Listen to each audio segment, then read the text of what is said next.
ಇನ್ನ ನಮ್ಮ ಸರ್ಕಾರದ ಭಾಷೆಯೇ, ಆಡಳಿತ ಭಾಷೆಯೇ ಕನ್ನಡ ಭಾಷೆ. ಶಿಕ್ಷಣ ಇಲಾಖೆ ಮಾನ್ಯ ಸಚಿವರು ಸಾರ್ವಜನಿಕವಾಗಿ ಒಪ್ಕೊಂಡಿದ್ದಾರೆ, ನಂಗೆ ಕನ್ನಡ ಓದಕ್ ಬರಲ್ಲ ಅಂತ ಹೇಳಿ.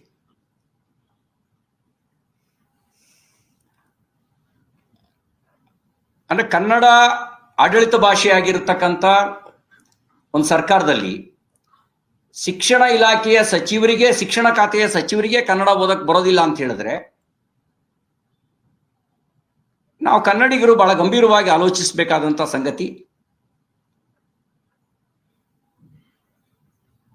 ನನಗನ್ಸುತ್ತೆ ಶಿಕ್ಷಣ ಖಾತೆ ಸಚಿವರಿಗೂ ನೀವು ಗ್ರೇಸ್ ಮಾರ್ಕ್ಸ್ ಕೊಟ್ಟಂಗಿದೆ.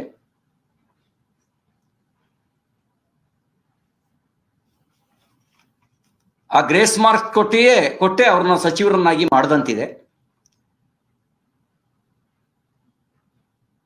ನಿಮ್ಮ ಸಚಿವರಿಗೆ ಕನ್ನಡ ಕಲಿಸಿ. ಮೊನ್ನೆ ಮಧು ಬಂಗಾರಪ್ಪನವರಿಗೆ ನಾನು ಹೇಳಲಿಕ್ಕೆ ಬಯಸ್ತೇನೆ, ಕರ್ನಾಟಕದಲ್ಲೇ ಹುಟ್ಟಿ ಕನ್ನಡದ ಪರಿಸರದಲ್ಲೇ ಬೆಳೆದು ಕನ್ನಡಿಗರೇ ಆಗಿ ಕನ್ನಡ ಓದಕ್ ಬರೋಲ್ಲ ಅಂತ ಹೇಳೋದು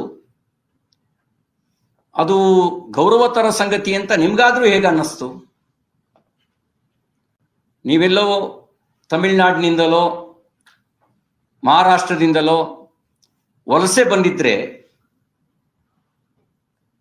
ಪರವಾಗಿಲ್ಲ, ಇಷ್ಟಾದ್ರೂ ಕಷ್ಟಪಟ್ಟಾದ್ರೂ ಕನ್ನಡ ಮಾತಾಡ್ತಾರಲ್ಲ ಅಂತ ಅನ್ಕೊಳ್ತಿದ್ವಿ. ನೀವು ಹುಟ್ಟಿದ್ದೇ ಶಿವಮೊಗ್ಗದ ಮಲೆನಾಡಿನಲ್ಲಿ, ಅದರಲ್ಲೂ ಬಂಗಾರಪ್ಪನವರ ಸುಪುತ್ರರು ತಾವು. ಕನ್ನಡ ಬರೋದಿಲ್ಲ ಅಂತ ಹೇಳೋದು ಯಾರಿಗೆ ಗೌರವ ಕೊಡುವ ಸಂಗತಿ? ಅದಕ್ಕೆ ನಾನು ಮಾನ್ಯ ಮುಖ್ಯಮಂತ್ರಿಗಳಿಗೆ ಬಯಸ್ತೇನೆ, ಕನ್ನಡ ಬರುವ ಮತ್ತು ಶಿಕ್ಷಣದ ಭಾಷೆ ಅರ್ಥ ಆಗುವ, ನೀವು ಶಿಕ್ಷಣದ ಭಾಷೆ ಅರ್ಥ ಆಗದೆ ಇದ್ದವರಿಗೆ ನೀವು ಅಬ್ಕಾರಿ ಖಾತೆ ಸಚಿವರು ಮಾಡಿ, ನಮ್ಗೇನು ಬೇಜಾರಿಲ್ಲ. ಆದರೆ ಶಿಕ್ಷಣದ ಭಾಷೆ ಅರ್ಥ ಆಗ್ತಕ್ಕಂಥ ಒಬ್ಬರು ಸಚಿವರನ್ನ ಮಾಡಬೇಕು ಅನ್ನುವಂಥ ಆಗ್ರಹವನ್ನ ಕರ್ನಾಟಕ ರಾಜ್ಯದ ಶಿಕ್ಷಣ ಕ್ಷೇತ್ರದ ಹಿತದೃಷ್ಟಿಯಿಂದ ಮಾಡಲಿಕ್ಕೆ ಬಯಸ್ತೇನೆ. ಬೆಂಗಳೂರಿನಿಂದ ಮಂಗಳೂರುವರೆಗೆ, ಬೀದರ್ನಿಂದ ಚಾಮರಾಜನಗರದವರೆಗೆ ನಿಮ್ಮ ಸುದ್ದಿ ನಿಮ್ಮದೇ ಭಾಷೆಯಲ್ಲಿ. ಕರ್ನಾಟಕ ತಕ್.